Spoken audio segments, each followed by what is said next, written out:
Olá a todos, sejam todos muito bem-vindos ao Eu Também Podcast. Meu nome é Rafa Salia. Semanalmente falamos sobre saúde mental, sempre com um convidado diferente. Hoje temos a honra de receber a doutora Juliana Papini Flor. Ela é psicóloga. É Flor ou Flores, Juliana? É Flor. Então eu acertei, doutora Juliana Papini Flor. Tudo bem, Ju? Tudo bem, e você? Tudo ótimo também, graças a Deus. Como eu estava falando para o público, toda semana vem alguém aqui, seja da área da saúde, alguém que passou por algo, que com a falta de saúde mental, buscando, precisando, e a gente bate um papo, troca uma ideia para quebrar tabu, quer falar sobre saúde mental, quer buscar ajuda. O nome Eu Também é isso, o Eu Também é acolhedor. Eu também busco ajuda, eu também preciso, eu também busco. Sim. Ô Ju, e qual que é a sua maior queixa na clínica, né, no dia a dia? Bom, hoje a gente tem uma grande demanda, né, de desregulação emocional. Desregulação emocional. Isso. O que seria desregulação emocional? Essa desregulação emocional, ela vem a partir de transtornos mentais, né, como transtornos borderline, transtornos de humor, TDAH, depressão. Então, hoje, né, a gente chama de desregulação emocional. Por quê? Porque é todo o sofrimento, né, que a pessoa está passando. Toda a desregulação, né? Então, a partir de um transtorno mental, até mesmo não necessariamente um transtorno mental, mas é todo o desconforto e o sofrimento do paciente em si, né? Acaba desregulando ele, então afeta a rotina, sono, alimentação, cotidiano. Sim, ninguém te procura assim, eu acho que eu tô com depressão, eu acho que eu tô com ansiedade. Eles buscam, bate na sua porta, óbvio, e falam, doutor, eu tô com... Não fala também desregulação emocional. Não, eles não sabem. Qual que é geralmente o sintoma que a pessoa vai lá e fala que tá? Bom, geralmente vem com... eu não consigo dormir, não tô conseguindo manter uma dieta, alguma dificuldade. E quando a gente vai explorar isso mais a fundo, acaba descobrindo que a pessoa tá em desregulação emocional. Correto. Então isso faz parte da desregulação emocional. Aí, nesses seus pacientes, tem um lance que eu procurei que você deu no seu Instagram, no seu Instagram tá como lá, como confiar nas pessoas. Esse lance de confiar nas pessoas também é algo que afeta, desregula o emocional? Sim, sim. Até porque, vamos pegar como exemplo, um paciente com um TAG, com um transtorno de ansiedade generalizada. As emoções dele vai estar mais alteradas, certo? Então, a gente já classifica como uma desregulação. Quando esse paciente ele interage com outras pessoas e as emoções dele não estão fluindo bem, a chance dele brigar, discutir, ou até mesmo brigar fisicamente é alta. Ele agredir alguém? É alta. Isso faz parte também da... Quando você fala TAG, é o transtorno de ansiedade generalizada. Isso. Existe uma ansiedade sem ser generalizada? Sim, todos nós temos. Então, é isso que eu queria saber. Qual que é a normal. diferença da ansiedade normal para geral? Eu vou dar um exemplo. Quando eu estava vindo pra cá, como demorou um pouquinho, eu tive uma leve ansiedade. Qual o sintoma? Fiquei um pouquinho agoniada, prestando atenção ali ao redor. Até porque eu tava no Uber, a gente sabe que Uber hoje em dia é um pouquinho perigoso, né? Nossa, então, não é 1000% confiável. E aí, a gente tem uma área do nosso cérebro chamada amígdala. Amígdala? Amígdala. Aqui é tonsilas palatinas. Mas não fala, operei a amígdala, na garganta, não na cabeça. Verdade. E essa parte do cérebro, ela é responsável... Amígdalas no cérebro.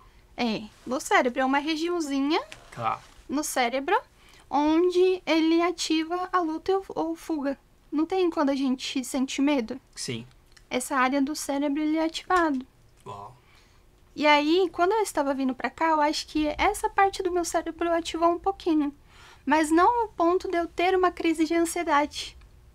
Então foi a ansiedade normal. Normal. Que todo ser humano tem ou terá um dia. Tudo que a gente faz pela primeira vez, desconhece, é natural que a gente sinta ansiedade. Aquele lance do desconhecido dá medo é isso. Essa amígdala tá ativada. Sim, é até uma forma de segurança. Sim, é um alerta, vai. Sim, Não é normal a gente não sentir medo nenhum. Tá, mas tem aquela... Não tem pessoas... Pô, não tenho medo de nada. Vai, faz... Ou até essa pessoa tem um pouquinho de medo. Você vê gente que é mais desprendida do que a outra. Sim. Vai, mete a cara, faz. Digamos que ela tem uma maior facilidade de lidar com situações que geram nervosismo. Isso aí é mais segura? Depende. E aí a pessoa precisa, né, observar se o que ela vai fazer não tá colocando a vida dela em risco. Ah, tem isso também. Tem o cara que pula de paraquedas e não tem medo. Tem o cara que fala... Esse mesmo do paraquedas vai falar em público e tem medo. Então, o medo é o mesmo. São situações distintas, porém o medo é o mesmo. O medo é o medo. E como que você falou aí? Cada um vai ver onde põe sua vida em risco, é isso? O nível ali de gravidade, digamos assim, de risco, é exatamente isso. A pessoa ter noção de não colocar a própria vida em risco. Então, por exemplo, eu vou sair com uma pessoa desconhecida. Nunca vi essa pessoa, não sei de onde é, e eu não aviso ninguém, eu não tenho uma atitude de prevenção. Simplesmente vou e seja o que Deus quiser. Mete a cara. Aí não tem, é zero risco. Zero risco, não, zero... Como fala, zero precaução. Sim. E aumenta Isso não é saudável, né? Entendi. E tem outro lance que, assim, esse lance de como confiar em pessoas também. Isso vale pra amigo, relacionamento, pais e mães? Existe alguém que pode confiar mais do que o outro? É uma construção, né? Eu acredito até mesmo na convivência com a clínica, tem pacientes que confiam muito mais em mim do que na própria família. Mas talvez por ver em você o porto seguro que não tem na família. Não diria isso, mas eu diria que é a construção da empatia, de acolhimento, de ouvir. Que não... Geralmente eu acho, né? Você me corrija se eu estiver errado. Você vê no outro que você não tem em casa. Você busca no outro que você não tem em casa. Então talvez esse lance de ouvir a pessoa não tem em casa e vai buscar o profissional da saúde. Sim. É isso? Hoje a gente tem muito conflito em relação à comunicação, né? A gente tem bastante informação na internet, a gente pode sim pesquisar e tudo mais. Só que também a gente entende que os nossos pais, digamos assim, né? Nossos pais, nossos avós vieram de outras criações, só que hoje as coisas estão diferentes, então tem esse conflito. Esse excesso de informação às vezes prejudica também, né? Sim. Porque é muita informação e nem não dá pra absorver tudo. Posso estar viajando, mas é muita informação e pouca absorção. Você absorve pouco. Existe essa palavra? Acho que tudo que é excesso prejudica, né? Até a informação. Então bombardear o dia inteiro no TikTok, Instagram, YouTube, é muita coisa. Você pega um exemplo, ontem fui assistir filme, falei, vou colocar filme ou série. Aí série, tinha 291 opções de... Perdão, documentário. Tinha 291 opções de documentário. Eu fiquei rodando, comecei a ver... Ficou quantos minutos fazendo isso? Um tempão, e ainda eu fiquei 5 minutos vendo a primeira e não quero, eu quero ver a outra. Rodei e não vi nenhum. É muita informação. E isso também é um sintoma ansioso, sabe? Mais ansioso que eu, não dá tanto que eu gosto de conversar com pessoas que também falam que são ansiosas, se sentem, né, se vendem ansiosas, porque eu me sinto mais, digamos que à vontade, assim, eu falo, eu não sou sozinho, tem mais gente ansiosa por aí. É a questão de se identificar, né? Identificação, isso aí? Identificação. De se identificar com o outro ali, porque vem a questão de, poxa, a pessoa, ela consegue compreender um milésimo ali do que eu passo internamente, né? É o lance do eu também passo por isso. Tem muita gente que também passa, mas não tem coragem de buscar ajuda, de conversar. Não precisa ir, assim, o ideal seria todo mundo ir numa terapia, num psicólogo, num psicanalista, num psiquiatra, pra entender. Todo mundo tem conflito interno, não adianta falar que é 100%. Eu tô pra conhecer, eu conheço bastante gente. Sim, até o ano passado eu deprimi. O ano passado, e você como profissional da saúde, tem sua vida, por que você deprimiu? Eu quase perdi o meu paciente. por... Suicídio. Esse é o tema que a gente estava batendo um papo. Quem tá nos ouvindo aí. Quando a gente começou, nós falamos, né, sobre tendências suicidas e tal. Sim. Suicidas, não, tendência suicida. Infelizmente, o número é alarmante aí. Cada momento da vida, o número aumenta. Não vou nem ficar dando, assim, dados. Mas é um número assustante, gritante, assustador. Sim. E você quase perdeu essa sua paciente e conseguiu reverter? Sim, hoje ela tá bem, né? Mas foi o primeiro contato que eu tive mais forte, mais próximo com o suicídio. E a gente, como ser humano, não tem como, né? Sendo profissional da saúde, tendo conhecimento, a gente acaba... É um impacto muito grande para as pessoas que estão ali com a pessoa, né? Então, eu tiro o chapéu para um psicólogo que trabalha com suicídio e não deprimiu.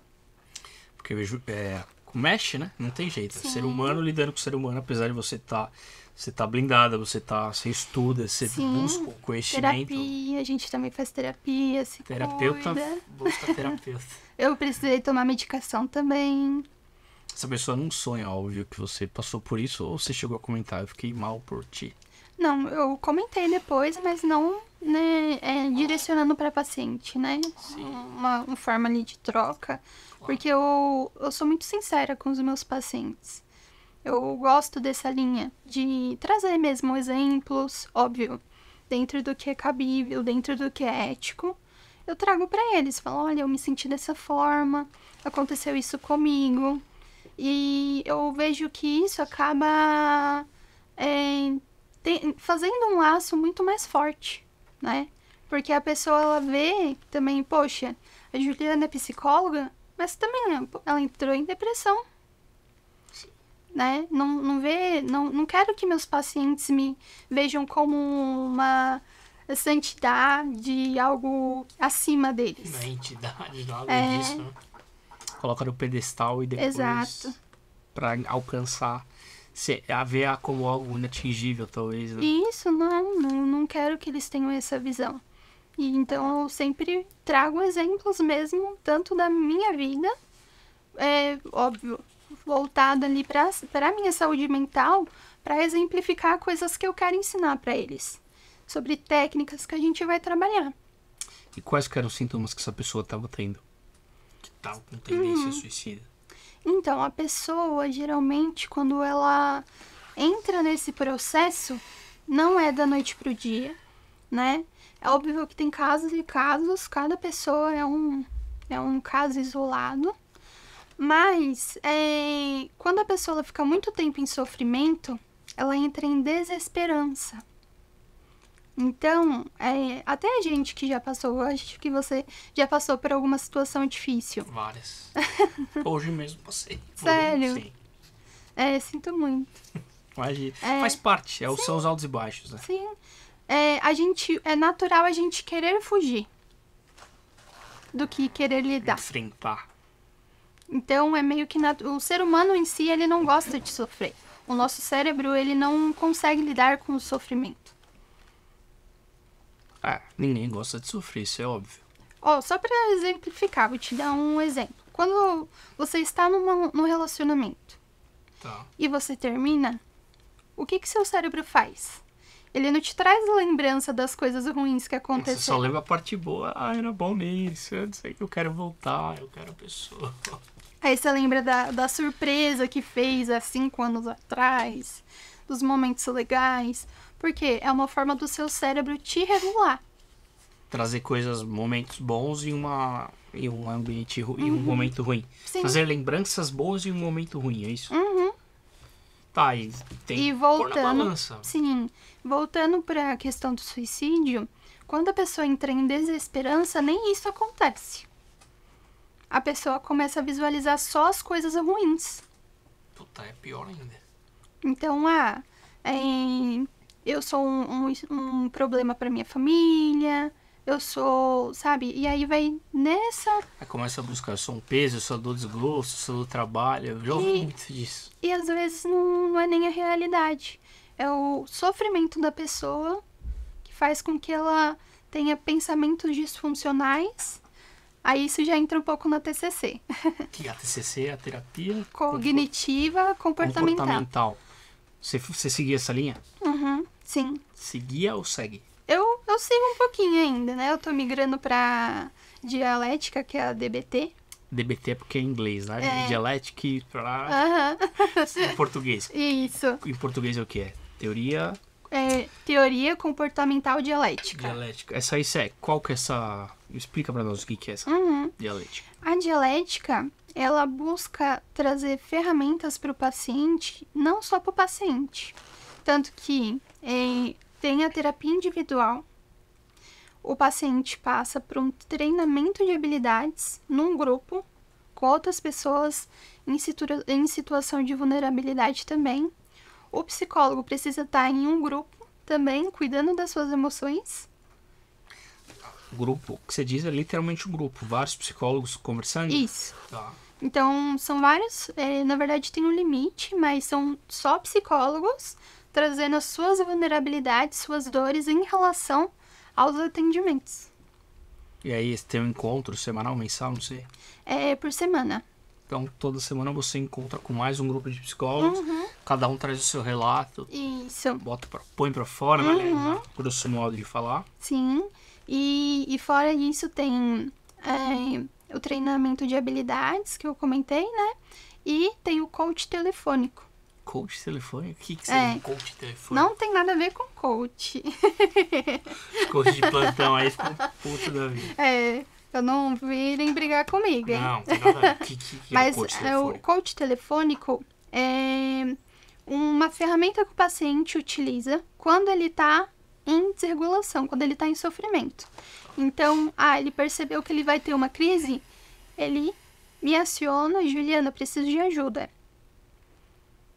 É o 0800 ali da saúde mental. Exato. Juliana, eu preciso de ajuda, tá acontecendo isso, isso e isso, não sei como lidar.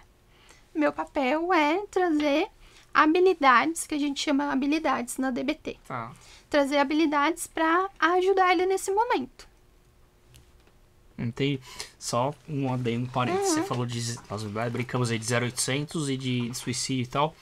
Pra quem estiver precisando, tem o CVV, que é 188 número. Que é não é o coaching telefônico, mas você liga lá e tem pessoas preparadas, né? Tem toda uma estrutura aí pra parar. Eu não sei se é mais ou menos dessa pegada sua. Na verdade, é diferente, né? Tá. Nesse, são voluntários. Do CVV, sim. Né? Não, pode explicar, porque nem todo mundo conhece. O CVV, eles são voluntários. Isso. E são preparados para ajudar as pessoas em vulnerabilidade. Então, porventura, não tem ninguém para conversar, não tem uma rede de apoio, um amigo, seja quem for, liga, né, e peça ajuda. Então é 188, ele é gratuito. E no seu caso, e o seu paciente tem o seu contato, liga e fala, doutora, eu tô passando por tal e tal situação. Aí você conduz. Direciono da melhor forma ali naquele momento. E aí, se necessário, tem o contato de segurança que a gente pede, né, sempre. Um contato de segurança. E... Contato de alguém? Isso, da família, próximo. E, se necessário, a gente faz essa intervenção também. Então é uma rede, seria uma rede de apoio. É você, a parente de quem tá, o amigo. Sim. Não necessariamente parente, né? Eu não sei se tem alguns relatos. Muita gente tem mais confiança em você do que na família. Isso você já comentou, eu entendi, acredito que o pessoal também. Tem gente que fala, eu não confio na minha família, eu confio mais em determinado amigo. Tem isso também? Sim. Sim, porque a gente lida com muito julgamento, né? Sempre. Todo mundo lida. Só que, infelizmente, algumas pessoas, dentro da família, esse julgamento é um pouquinho mais pesado. Então, tem uma carga familiar aí. Sei lá, eu não posso falar que é ou não é. Mas existe. Existe. Tá. Né? A pessoa não cumpre, talvez, com as expectativas ali dos tutores, né? Agir de uma forma diferente do esperado. Aí a pessoa acaba confiando mais em quem não é de dentro de casa, ou não é da família. Sim, porque aí não tem essa questão da comunicação, né? Sim. E, Ju, tem outro detalhe assim, que eu acho bem importante que você comenta, que é a importância de se conhecer primeiro antes de entrar em um relacionamento, antes de se relacionar. E, pelo que eu li, não é só relacionamento afetivo, relacionamento relação em geral. E qual que é a importância disso, de se conhecer antes? De se conhecer a si? Resumidamente... Se conhecer a si, não se conhecer. Resumidamente, quando a gente tem essa autoanálise, a gente se conhece, e quando a gente fala se conhecer, é saber os nossos limites, saber o que até onde a outra pessoa pode ir, né? Então, se eu não sei de nada disso, eu vou conhecendo as pessoas vão derramando as suas coisas em cima de mim, e dependendo de como está o meu emocional, vai afetar. Tá. Vai afetar, principalmente negativamente. E, geralmente, se a pessoa tem uma probabilidade de abrir um quadro, por exemplo, depressivo, nesses momentos acaba acontecendo. O negócio dá uma borbulhada bem nessa hora. E qual que é uma maneira de eu me conhecer? Buscando autoconhecimento, terapia, né? Não fuja da terapia. Sim. Tentando identificar quais são as suas emoções, né? Então, tem até uma atividade que eu passo para os meus pacientes. Anota como você se sentiu durante o dia. Isso é importante, uma dica de como se buscar o autoconhecimento. A gente chama de automonitoramento isso. Você escreve literalmente no papel como eu me senti hoje. O que hoje aconteceu e eu percebi que eu não lidei muito bem. Teve algum momento que eu senti raiva? Teve algum momento que eu me senti frustrada? Inseguro, tudo. Todas as emoções. E aí você vai avaliando. E eu mesmo dou a resposta? Sim. Então, hoje eu tive uma sensação ruim em determinado momento, anoto. Talvez eu não vá conseguir responder na hora. Sim. Aí eu pego no outro dia e... Já é uma maneira da pessoa ir se conhecendo. Porque muitas pessoas, se eu perguntar, você sabe me descrever o que é felicidade? Você sabe me descrever o que é tristeza? Eu vou devolver essa pergunta pra você. Você sabe responder o que é felicidade? Felicidade pra mim é eu estar confortável com pessoas que eu amo. Eu conseguir aproveitar os momentos, ter oportunidades. Esse lance de estado de espírito não funciona? Pra você não é? Eu acho relativo isso. Porque pra mim felicidade é os pequenos momentos. Que nem eu estando aqui, pra mim é uma felicidade. Tá, é um pequeno momento que você se sente uma euforia, um bem-estar acima do normal. Sim. Então, Sim. não necessariamente é um estado de espírito, Porque... mas é um pequeno momento que você tá curtindo. Isso. E eu acho que é muito mais valioso esses pequenos momentos, a gente ter essa percepção de felicidade, do que a gente focar em um momento muito maior. Por quê? Quando a gente pergunta para um paciente que está em sofrimento, ele vai descrever para mim que felicidade é uma coisa constante. Não um momento. Mas porque ele tá passando por um momento ruim. Então Sim. ele acha que tudo que não for aquilo é o que é a felicidade. Uhum. Tá, e o que é sem ser... Não é a ausência de felicidade, mas é a tristeza. E o que é a tristeza? A tristeza... O que você considera tristeza? Tristeza, pra mim, é algo que vem de dentro, sabe? Aquela sensação ruim, algo que impede a gente de fazer as coisas. Tá. Mas o ambiente externo, ele promove também a tristeza. Sim, sim.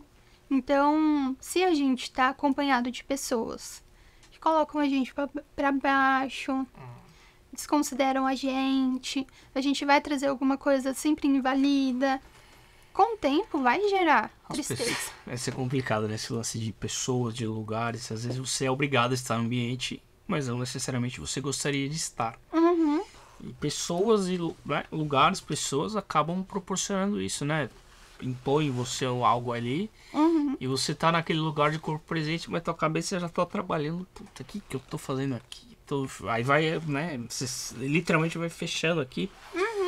Veio uma paciente, veio uma convidada aqui que ela falou que ela tinha muita dor aqui quando ela tava em momento de angústia. De angústia.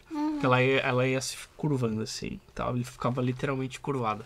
E aí dava uma dor forte aqui na nuca, na região da cervical. Quando eu deprimi, eu tinha esse sintoma. De encolhimento? Não encolhimento, mas é uma coisa que pega aqui, ó. Sabe o nervo daqui? Eu Sei. esqueci o nome. Eu acho que é. Nervo cervical? Não. Não. Coluna cervical. Tá no meio. É que pega bem aqui, assim. Sabe, Daniel? Então, não sei. Eu chutei cervical. Chutou cervical. Eu que chutei. Essa parte toda fica tensionada. E é uma dor que parece enxaqueca, porque geralmente enxaqueca vem aqui na nuca, né? Sim. Só que é porque o músculo ele tá tão enrijecido que começa a doer. Não é enxaqueca. Aí, consequentemente, você fica muito tempo nesse estado, aí começa a doer o corpo, começa a doer a cabeça. Como que é? Dor neuropática, é outra coisa, não tem nada a ver. Aquelas dores que não existem, que são coisas da nossa cabeça. Eu tenho muita dor no pé, mas é algo psicológico. Como que chama? Você sabe o nome dessa dor? Nossa, dor de cabeça. Fugiu, né? Assim, não, mas não é essa aí que você tá dizendo. Isso aí era Não. literalmente, existia a dor. É um sintoma físico de uma questão mental. Ah, então tem isso. É uma questão física do fator mental. Geralmente, Ele quando a pessoa... existe. Sim. Geralmente, pessoas que sentem muita dor nessa parte são pessoas que têm um nível de ansiedade muito grande. Então, o corpo, ele responde. O corpo fala. Exato. É bem isso, né? O corpo fala. Uhum. Show. E assim, desses seus pacientes que você atende, você falou de tendência suicida, de... Como que é? Do desregulamento emocional. É desregulação emocional. Desregulação emocional. Isso. Tem mais homens, mais mulheres? Hoje eu atendo meio a meio. Eu fico até feliz que Claro. homens também estão procurando, mas a gente sabe que em termos de número, infelizmente ainda tem um pequeno preconceito, eu diria, assim, né? Um pouquinho de dificuldade, mas... Em relação aos homens? Isso. Mas em relação a como eles... na questão do julgamento, sabe? Eu Sim. sou homem... Não posso chorar, não posso sofrer, tem que ser... toda uma... A gente sabe que isso é um peso social, Claro. né? Você como homem pode falar... Sim. Isso melhor que do você que está eu. falando é muito importante, ó. Meio a meio. Metade são homens, metade mulheres que buscam a doutora. Então você, homem, que tá aí, que se achando incapaz ou tem vergonha, tá crescendo. Tá meio a meio. Não tem essa de eu sou homem, eu não posso. Eu tenho que aguentar o tranco. Não é bem assim. Tem que aguentar o tranco da vida, todo mundo tem. O homem e a mulher. Mas a gente tem os nossos limites. Cada ser humano tem o seu limite. E a chicotada uma hora chega, né? Uma hora de dia. Tem que estar com o casco bem calejado. Sim. Não, isso é muito bacana, assim, homem, mulher, criança, adolescente, todo mundo. Que você tem não é preferência, segue mais uma linha? Hoje eu atendo... Eu selecionei um público, né? Só pra explicar. Cada faixa etária tem uma técnica diferente. Então, até mesmo vocês que estão procurando psicólogo, o psicólogo fala, eu atendo todas as faixas, fuja. Porque é muita coisa pra gente estudar. É como se fosse um clínico geral, não dá pra ser clínico geral sempre. Sim. Uma hora você tem que buscar o especialista. Sim. Então, digamos que eu sou uma clínica, mas eu prefiro atender adultos. Se pintar uma criança, você vai atender, aí você acaba direcionando. Eu direciono para um especialista focado em criança. Criança. Porque a técnica é diferente, o manejo é diferente. Né? Não tem um padrão. Tem esse tratamento aqui, eu posso usar com todas as faixas etárias. Não. Hoje você falou de tratamento, né? E a terapia em adultos. Qual que é o momento que você acha que o adulto não sabe, mas ele deve te procurar? Ele não sabe por onde começar a falar, vou buscar um psicólogo. Pessoa adulto aí, você considera adulto a partir de que idade, mais ou menos? Eu considero a partir de 18. A partir de 18. Isso, 18. Uai, você com seus 18, 20 anos tá meio que sem rumo. A primeira coisa, eu não sei o que eu faço da minha vida, aquela sensação de estar perdido. Ou até mesmo, eu estou em certa carreira, mas eu não sou feliz. Certo. né? E isso a longo prazo, a gente entende que a chance da pessoa deprimir é grande. Porque ela não está onde ela gostaria. É, porque ela não entendeu ainda o que ela quer fazer, o que faz bem pra ela. Aí é hora de buscar um profissional da saúde mental. No caso, Sim. um psicólogo. Isso. No caso, você. Como que tá teu Instagram? @psi, Psi. isso, underline, Jupapini. __ Jupapini, isso. Show de bola. Entra em contato. Sua terapia é 100% online? 100% online. Uma curiosidade. Quem faz terapia online já fez a presencial, eles falam, sente muita diferença? Pelo menos comigo, não. Não comento. Não. Até porque, que nem eu sempre explico, né? A técnica, ela é a mesma. A única diferença vai ser o local que você tá fazendo, né? O online, que nem hoje, eu atendo pessoas até de outros países. Que bacana. Se eu fosse atender somente presencial, eu não ia ter esse contato, alcance, né, com outras pessoas. E até mesmo o paciente, tem um lugarzinho, um espaço no trabalho, ou até mesmo no carro, dá pra fazer. Tem que ter um ambiente tranquilo, que você se sinta seguro e sem barulho, né? E de preferência sozinho, né, pra você se sentir confortável, de realmente se abrir, trazer ali o que tá te causando sofrimento. Acredito eu que fazer terapia com alguém do lado não é muito legal. E até a gente não aconselha, porque não vai é legal. funcionar. Só em casos específicos. Quando, no caso, que eu tenho alguns pacientes adolescentes. Tá. Então, aí, quando eu vou fazer uma intervenção, aí eu preciso falar com os pais, aí tá junto. E ele não se sente acuado? Não, é tudo combinado antes. Eu não falo nada com os pais do Assim, que ele... conversado, né? Isso, do que o paciente ele não me autorize. Então isso é muito bom. Você que tá em casa, no carro, sei lá, eu aonde ouvindo. Não é nada, tipo, não vai nada, como que eu posso te dizer, te acuar. Não. É algo conversado, se você autorizar, e a doutora entra em contato com o parente. Sim. E é pra melhorar, pra ajudar. E assim, só pra explicar, a gente só pode abrir, não é tudo, Tá. mas abrir até uma certa parte quando a gente percebe que o paciente está em risco de vida ou pode colocar a vida de alguém em risco.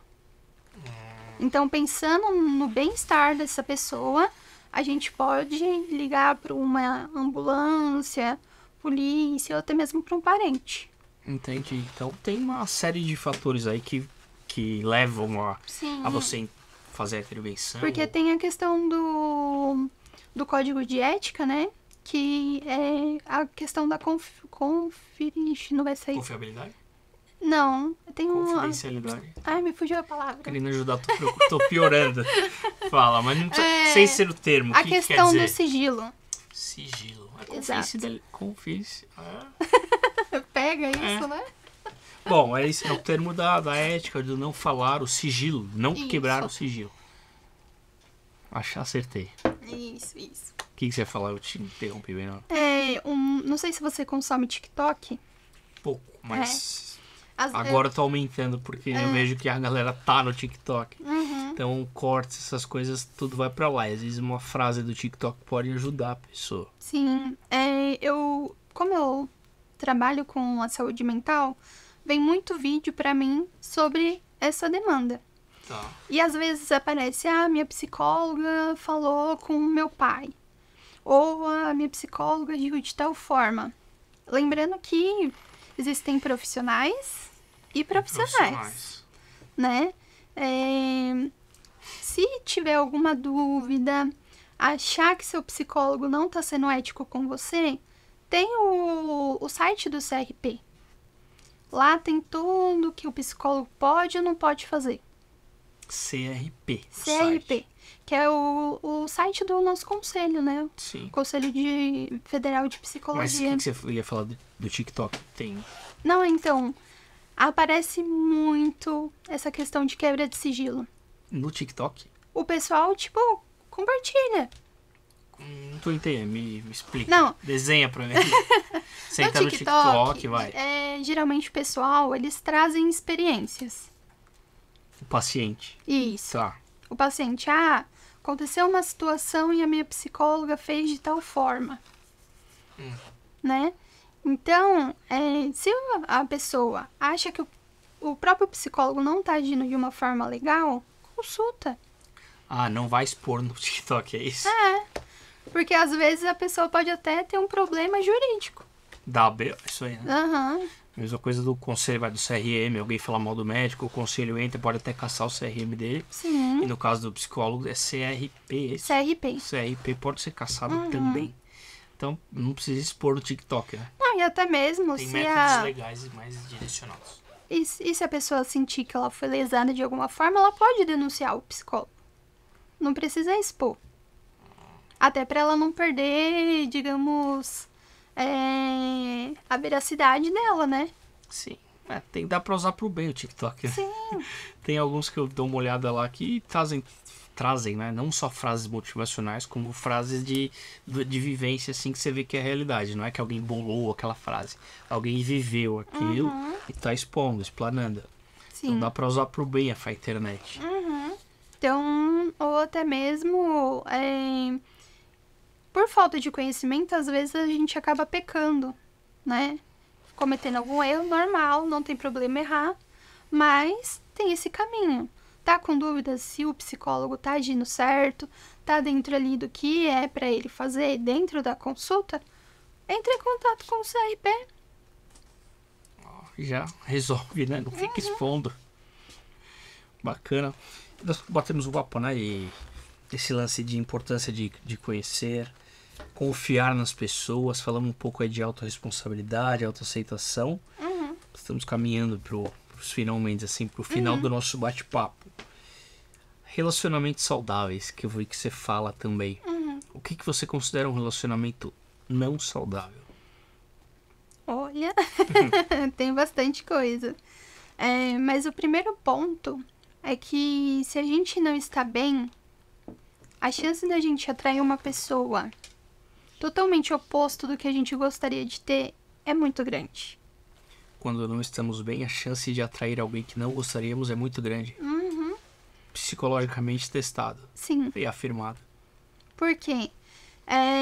Porque a gente vai estar num ambiente, digamos assim, sensível à manipulação, sensível a pessoa ser tóxica, Entendi. né? Então, se eu não tô bem, talvez eu vou achar aquilo um comportamento que a pessoa me ama e por isso que ela tá agindo daquela forma. Certo. Só que se a gente tá bem, a gente tem uma maior facilidade de, poxa, isso não é legal. Por que essa pessoa tá falando gritando comigo? Por que essa pessoa ela tá me proibindo de falar com meus amigos homens? No caso do relacionamento afetivo. Né? Por que tá com ciúmes de eu ir trabalhar? É uma coisa necessária. Sim. Né? Então, se a gente não tá bem, acaba achando que essas coisas é romântico. Acaba romantizando o negócio que não Ai, existe, que fofinho. que não é real. Exato. Ai, que fofinho, ele tá com ciúmes de mim. Por isso que tá agindo dessa forma. Pô, daqui a pouco, fofinho, tranca em casa e não deixa sair. Então, um relacionamento, isso faz parte do não saudável. Aí acaba virando tóxico, são Sim, palavras, né? Tem várias. Sim. Então, primeiro ponto, a gente estar bem. Se a gente não tá bem, a gente não consegue ver os sinais. Porque antes de uma pessoa ser tóxica com a gente, e isso não é só homem, é mulher também. Seja homem ou mulher que tem esse comportamento, né, de ser tóxico, de ter um nível ali de possessão com a pessoa e tudo mais, a gente não consegue identificar. Então tem que buscar ajuda. E a pessoa não vai fazer de início. Então aí já tá entrando no caso da posse, insegurança, acho que tá tudo interligado. Ciúme. Ciúme excessivo. E muito hoje se fala de pessoas narcisistas, né? Tudo é narcisista hoje. Tá na moda, tem palavras que entram na moda e a galera acaba...